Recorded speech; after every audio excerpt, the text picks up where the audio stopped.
खिडकीत बसलेली विती समोर दिसणाऱ्या पर्वतराईकडे पाहत आपल्याच विचारात हरवली होती. कधी नाही ते आज सगळं सुरळीत पार पडलं होतं. विक्रांतिकासारख्या इतक्या मोठ्या राजाच्या मुख्य पदाचा त्याग केल्यानंतर त्यामुळे झालेल्या वादातून आणि राजकारभारातून सुटका भेटल्यावर आयुष्य किती सुंदर झालं याचा विचार करत होती. टेबलावर कोरे कागद आणि लेखणी पडलेली होती. भूतकाळात डोकावून आत्तापर्यंत घडलेल्या अगणित घटनांना आणि इतिहासात जमा होण्याआधी विक्रांतिकाने पाहिलेल्या भरमसाठ अश्रूंना कुठेतरी जागा भेटावी म्हणून तिने पाहिलेली, तिने जगलेली कथा ती त्या पानांवर उतरू पाहत होती. तो समोर उभा होता. मी त्याच्याकडे टक लावून पाहत राहिले. आधी कॉलेजमध्येही तो दिसला होता. तोच अवतार, तेच कपडे, तोच कोरा चेहरा. आधी लांबून पाहिलं तेव्हा तितका सुंदर दिसला नव्हता, पण आज तो वेगळाच दिसत होता. काळा ओव्हरकोट, आतमध्ये निळ्या रंगाचा सूट आणि पायात त्याला शोभेल असे बूट होते. डोक्यावरचे केस विस्कटलेले दिसत होते. त्याच्या राखाडी डोळ्यांवर साधा काचेचा चष्मा होता, जो त्याच्या उबट चेहऱ्याला उत्तम दिसत होता. एका हातात महागडे घड्याळ आणि दुसरा हात ओव्हरकोटच्या खिशात घालून तो माझ्याकडे एकटक पाहत होता. कॉलेजमध्ये दिसला तेव्हा दुर्लक्ष केलं. त्याची मला बाजारात एक झलक दिसली तेव्हा मी गोंधळले होते. मला वाटलं होतं त्याचा सतत विचार केल्याने होत असावं, पण तसं ते कदाचित नव्हतं. आज तो दिसला, पण तेही गच्चीमध्ये. मला आश्चर्य वाटलं. मी मागे वळून दार पाहिलं. ते माझ्या बाजूने बंद होतं. मग हा गच्चीत कसा आला? माझ्यासमोर कधी न पडणारा आणि गोंधळून टाकणारा प्रश्न होता. मी घाबरले. गोंधळले असले तरी शांत होते. असं म्हणण्यापेक्षा तसा शांत राहण्याचा प्रयत्न करत होते. मी तुला याआधीही पाहिलं आहे. कोण आहेस तू? अचानक वर कसा आलास? आणि तेही दार बंद असताना? त्या दिवशी कॉलेजमध्येही होतास तू, हो ना? माझा पाठलाग करतोयस की? मी एकामागे एक प्रश्नांचा भडीमार करत सुटले होते. पुढच्या क्षणी तो डोळ्यांची पापणीही न लावता माझ्या अगदी जवळ आला होता. श्श, शांत बस. त्याने आपला उजवा हात हवेत फिरवला. हां, आता ओरड, तुला काय ओरडायचं आहे ते. आई, दार उघड. आई, बाबा. खूप भीती वाटत होती. जवळजवळ रडायलाच लागले. आता तुझं झालं असेल तर तुझ्या माहितीसाठी म्हणून सांगतो, तुझा आवाज इथून बाहेर पडणार नाही. कोण आहेस तू? काय हवं आहे तुला? तिच्यासारखीच आहेस, यात शंका नाही, पण तुझा आवाज. त्याने कान चोळले. किती मोठ्याने ओरडतेस तू. तिच्यासारखीच आहेस म्हणजे? काय म्हणायचं आहे तुला? तू तिला इतका त्रास का देत आहेस? अचानक माझ्या पाठीमागून आणखी एक आवाज कानावर पडला. मी मागे वळून पाहिलं. सरळ सरळ सांगत का नाहीस? आता तू आणखीन कोण आहेस? मी डोक्याला हात लावला. आणि तू तू इथे अचानक कुठून आलास? मला काहीच कळत नाही आहे. त्याचे कपडे जरा जुने असल्यासारखे वाटत होते. त्या समोरच्या व्यक्तीच्या बरोबरीत सांगायचं झालं तर त्या दृष्टीने खूपच जुने. त्याचा चेहरा थोडासा गोलाकार होता. केस चिमणीच्या घरट्यासारखे नुसतेच वाढलेले होते. कधी त्यावरून हातही फिरवला गेलेला नसावा असे ते दिसत होते. माफ करा राजकुमारी, मी आशर. थोड्या वेळापूर्वी आलेला तो मुलगा म्हणाला. राजकुमारी? कोण राजकुमारी? आणि तुम्ही कोण? तो अशर नामक व्यक्ती हसला. अशर, तू इथे का आला आहेस? ती माझी जबाबदारी आहे. तुझी जबाबदारी रिहान. अरे, ती दिती हिच्या मागे पडली असताना तू एकटा तिला सुरक्षित कसा ठेवशील?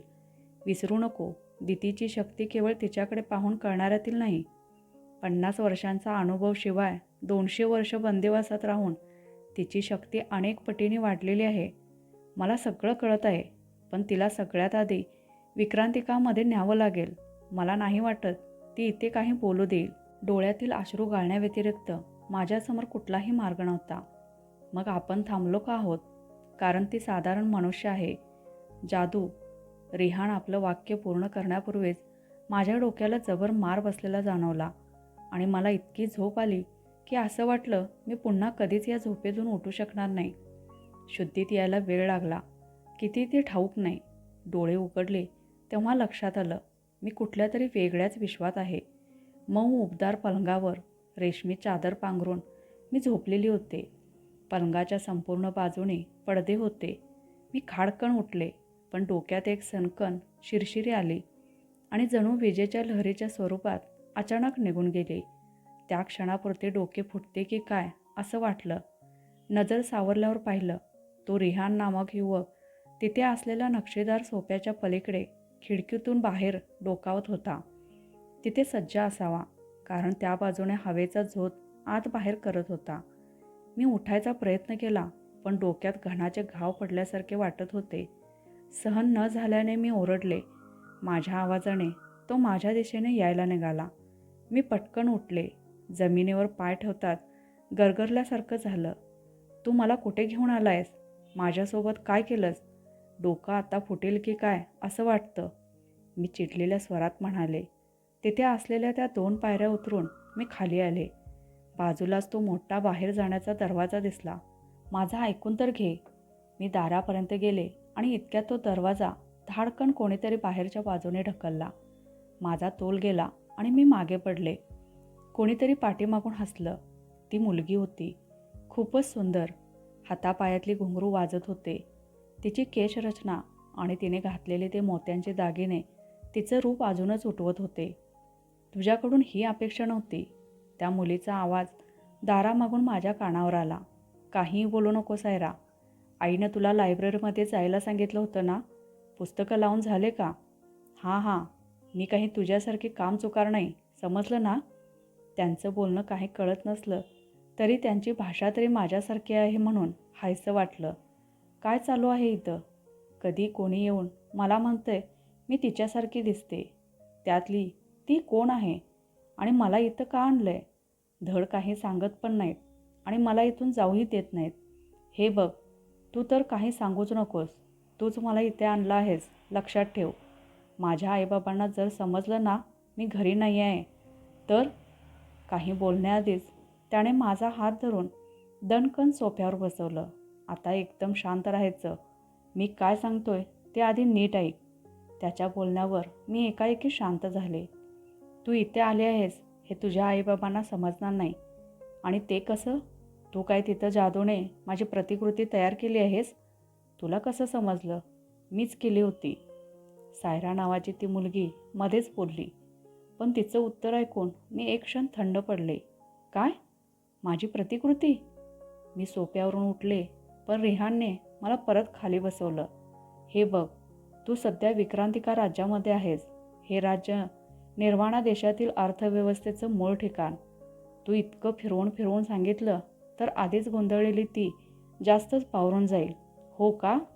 रिहान उठला आणि सायराकडे पाहून म्हणाला. इतकं असेल तर तूच का नाही कष्ट घेत? तसेही हिच्याशी संवाद करणं म्हणजे दगडावर डोकं आपटण्यासारखं आहे.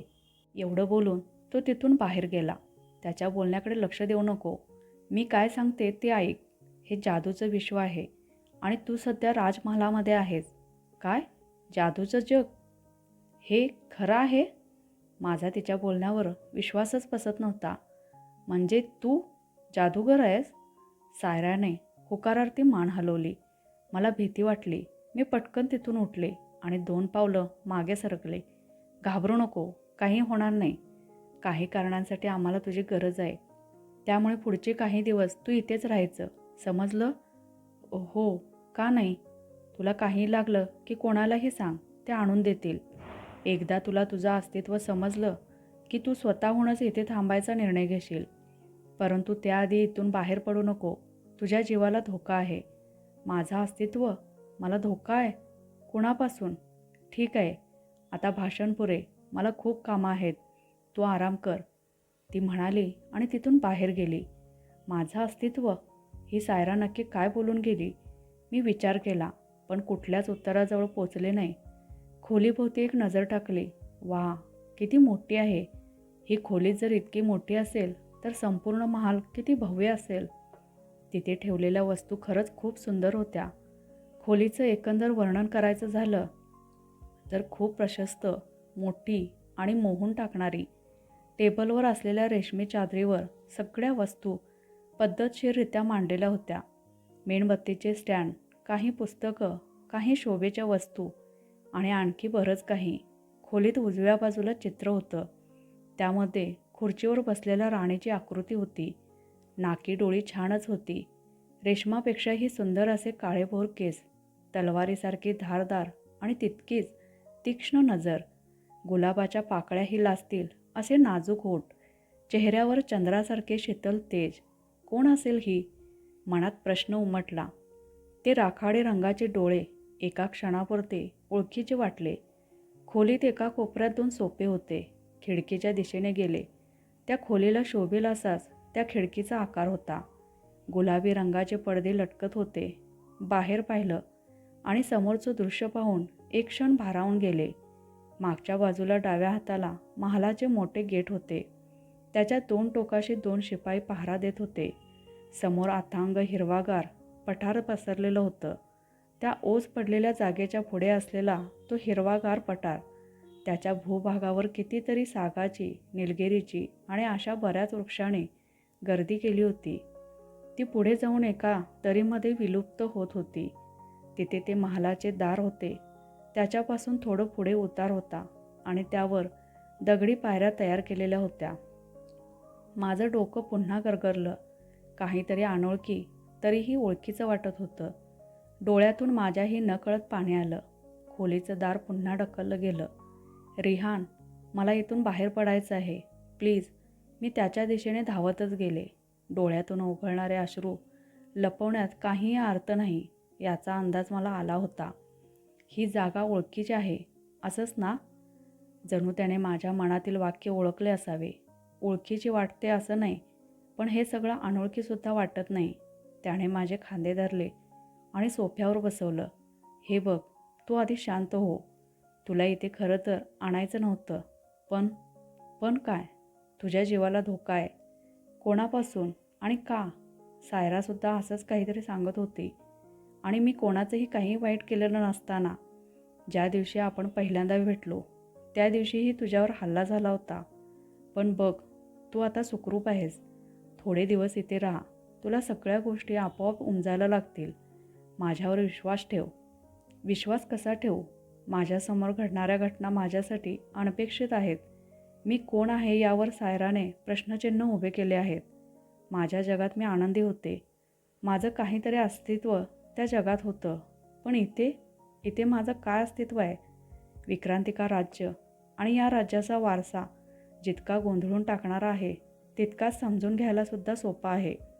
अर्थव्यवस्था म्हटली की निर्वाणा साम्राज्याचं लक्ष फक्त विक्रांतिकाकडे. वस्तूंचा मोठा बाजार, कलागुणांना अधिकाधिक प्राधान्य देण्यासाठी तयार केलेले वेगवेगळे विभाग, त्यांच्या कामकाजासाठी नेमून दिलेले उच्च दर्जाचे कलाकार आणि मुख्य म्हणजे इथले राजकारण. या सगळ्यात गुरफटलेले हे राज्य. त्याचा इतिहास जाणून घ्यायला जितका मेंदूला जोर द्यावा लागतो तितकाच मनावर ताबाही ठेवावा लागतो. राज्याचा इतिहासच जर जाणून घ्यायचा झाला तर लाखोनी पुस्तकं सापडतील, परंतु राजघराण्यातील काही सत्य आणि त्यांचे व्यवहार जाणून घेण्यासाठी ती पुस्तकं काहीच कामाची नाहीत. राजघराणे ही परीकथाच वाटत आहे नाही, होती. विक्रांतिका राज्य म्हणजे परीकथाच होती. एक राजा, एक राणी आणि तू. त्याच्या निळ्या डोळ्यात वेगळेच भाव दिसत होते. मी? हो, कथा म्हटलं की राजकुमारी आली आणि ती तू आहेस. या विक्रांतिका राज्याची राजकुमारी. मी एक क्षण गोंधळले. योग्यच ऐकलंस. हे राज्य पूर्वी खूप सुंदर होतं, आनंदी होतं आणि त्यानंतर तो सांगताही न येणारा दिवस उगवला. कोणाला अपेक्षाही नव्हती की विती अशी एकाएकी. हे नाव कुठंतरी ऐकलं आहे. माझ्या वाक्यावर तो हसला.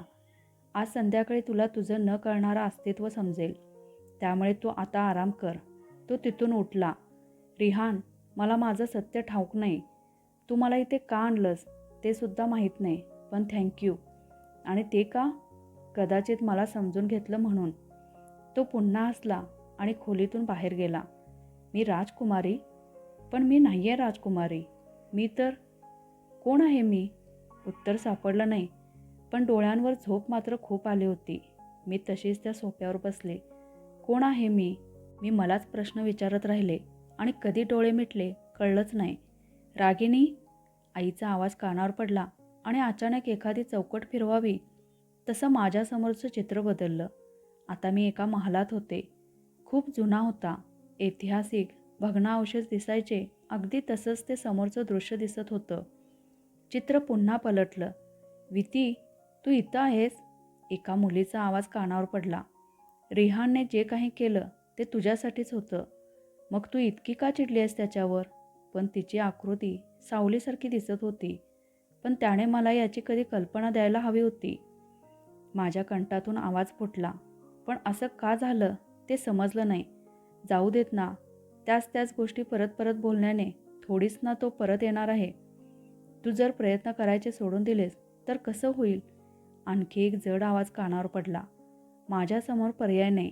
पुन्हा कंठातून आवाज फुटला. अचानक डोळ्यांसमोर उजेड आला आणि कोणीतरी ओरडलं, विती. नंतर सगळं काही धुसर होत गेलं. पटकन डोळे उघडले. श्वास घ्यायला अडचण होत होती. कपाळावर पाण्याचे थेंब साचले होते. जे काही स्वप्नात पाहिलं ते भयंकर होतं. आजूबाजूला नजर भिरभिरली आणि पलंगावर बसलेल्या एका मुलावर येऊन थांबली. दिसायला छानच होता, पण त्याचे केस जरा विचित्र होते. त्याचे काळे डोळे माझ्यावर खिळलेले होते. नाही म्हणायला नाक जरा भसकच होतं. कोण आहेस तू? मी अडखळत विचारलं आणि माझ्या प्रश्नांपाठोपाठ तो माझ्याकडं पाहून चक्क हसला. मी कोण आहे? हा काय प्रश्न आहे? का? असा प्रश्न नसतो का? असं काय बोलतोय हा? नाही, तसं नाही. मग कसं? मी गोंधळले होते. मी आर्नी, विक्रांतिकाचा सभाध्यक्ष आणि सेनापती. रिहाने मला सांगितले की तू. मी काय? हे बघ, तू विक्रांतिकाचा सभाध्यक्ष आहेस की राजा त्यामुळे मला काही फरक पडत नाही. पण तू जे काही बोलत आहेस ते स्पष्टपणे बोलशील का?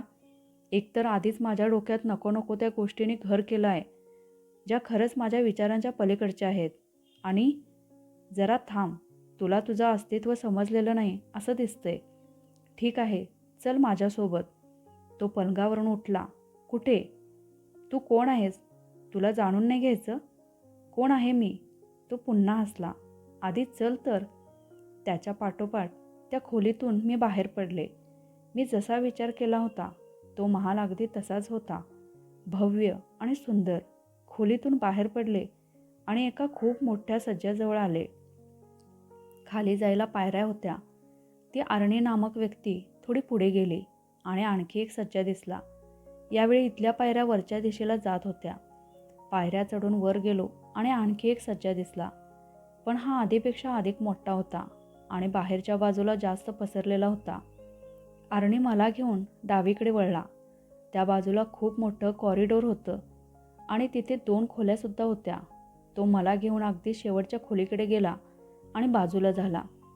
त्या खोलीवर पडदा टाकलेला होता. या खोलीत जा, तो म्हणाला. मी त्याच्याकडे एक क्षण पाहिलं. काय आहे या खोलीत? तुझ्या प्रश्नांची उत्तरं.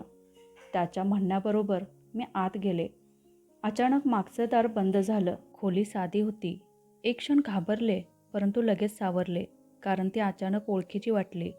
हसण्याचे आवाज कानांच्या पडद्यावर अलगद उमटले आणि त्यापाठोपाठ कोणीतरी ओरडल्याचा आवाज ऐकू आला.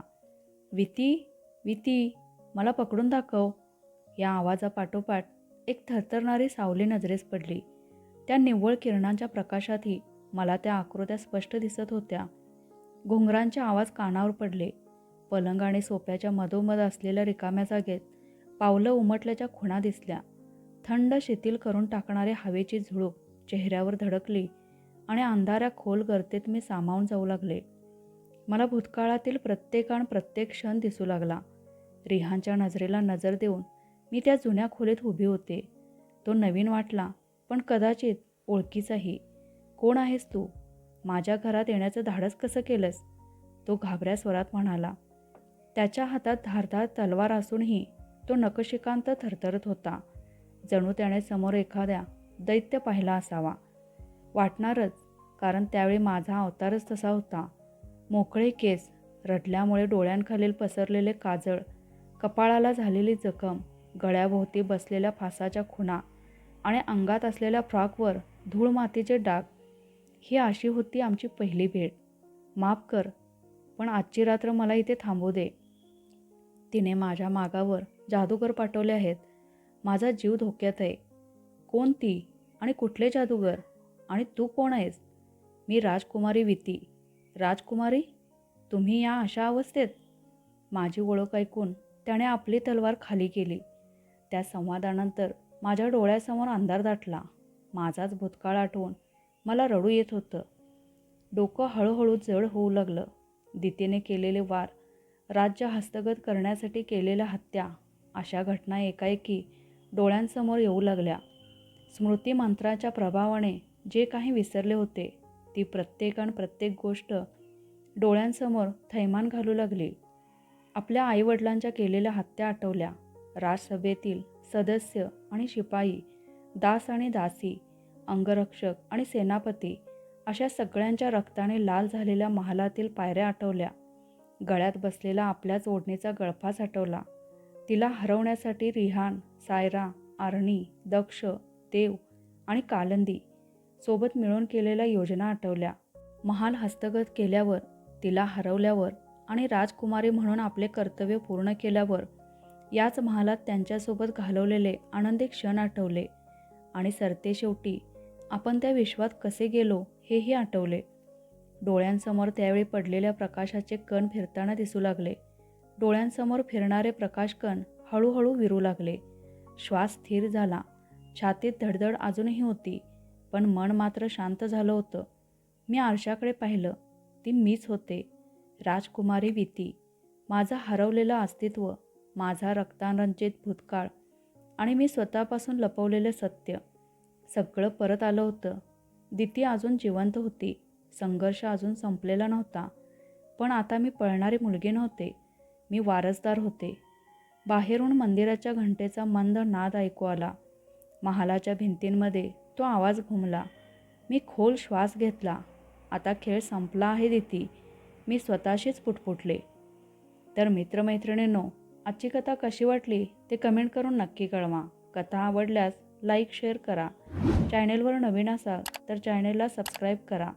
कथा पूर्ण ऐकल्याबद्दल आणि वाचल्याबद्दल धन्यवाद.